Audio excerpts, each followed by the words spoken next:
ప్రభువైన యేసుక్రీస్తు నామమును బట్టి సహోదరి సహోదరులకు మీ అందరికీ నా హృదయపూర్వక వందనాలు.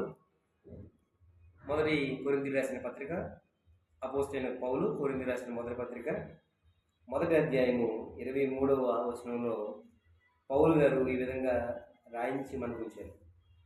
అయితే మేము సిలువ వేయబడిన క్రీస్తుని గురించి ప్రకటించుతున్నాము అంటున్నారు.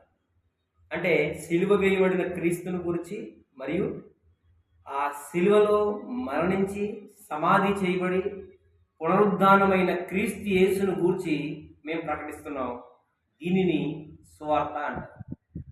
దేనిని సువార్త అంటారంటే యేసు ప్రభు గారు ఈ లోకానికి రావడము, ఈ లోకములో ఉన్నటువంటి పాప మలినము గూర్చి ఆయన సిలువలో తన పాప భారమంతా అనగా మన పాప భారమంతా ఆయన మోయడము, సమాధి చనిపోవడము, సమాధి చేయబడ్డం, మరలా తిరిగి లేవడం, దీని అంతటిని అనగా క్రీస్తు జననము, మరణము, పునరుద్ధానమును ఇదంతటిని కూడా సువార్త అంటారు. అయితే మేము సిలువ వేయబడి పునరుద్ధానుడైన యేసు క్రీస్తుని గురించి ప్రకటించున్నాము అంటున్నాను. అంటే మేము ఒక సేవకులుగా, ఒక క్రైస్తవునిగా ఈ క్రైస్తవ సమాజాన్ని, ఈ క్రైస్తవ్యం అనేది దేని కొరకు అంటే ఈ లోకంలో ఉన్నటువంటి ప్రతి ఒక్కరి పాపాన్ని పరిశుభ్రపరచడానికి క్రైస్తవ్యం ఉపయోగపడుతుంది. ఈ లోకంలో అనేక మంది త్రాగుబోతులు ఉన్నారా, వారందరినీ రక్షించడానికి క్రైస్తవ్యం ఉపయోగపడుతుంది.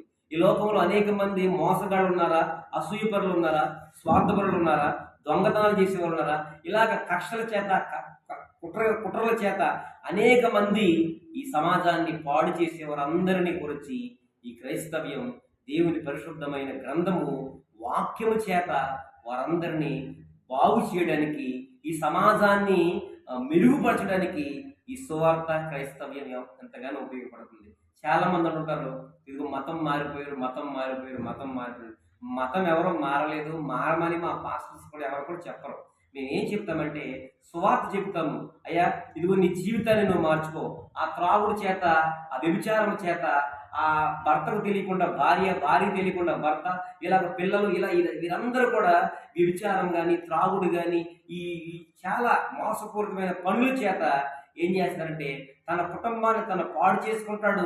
అంత మాత్రమే కాక ఎదటి వ్యక్తి కుటుంబాలను కూడా పాడు చేయడం అనేది ఇది చాలా ఆందోళన, బాధాకర విషయం. కాబట్టి అయ్యా ఇదిగో ఈ వాక్యం ఏం చెప్తుందంటే, ఇదిగో సహోదరుడు నువ్వు పాపం చేయకు, ఇదిగో సహోదరుడు నువ్వు పాపం చేయకు, నీ కుటుంబాన్ని నువ్వు బాగుగా ఏరుకో.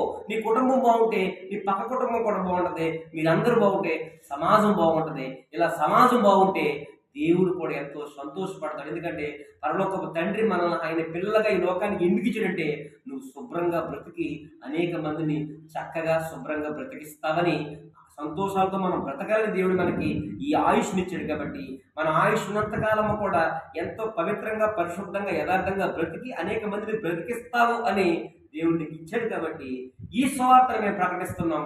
దీనిని ప్రభువైన యేసుక్రీస్తు సువార్త, అదే సిలువ వేయబడిన క్రీస్తుని గురించి అనగా పునరుద్ధరణ యేసు క్రీస్తుని గురించి మేము ప్రకటిస్తున్నాము. కనుక మీరు కూడా ప్రభువైన యేసుక్రీస్తుని నమ్మి మారు మనసు పొంది బాప్తిసం పొందుకుని ప్రభువైన యేసుక్రీస్తు వారి యొక్క సంఘములోకి చేర్చబడతారని మిమ్మల్ని అందరినీ కోరుతూ నా మాటలు ముగిస్తున్నాను. దేవుడు మిమ్మల్ని, మీ కుటుంబాలను దీవించును గాక. ఆమేన్.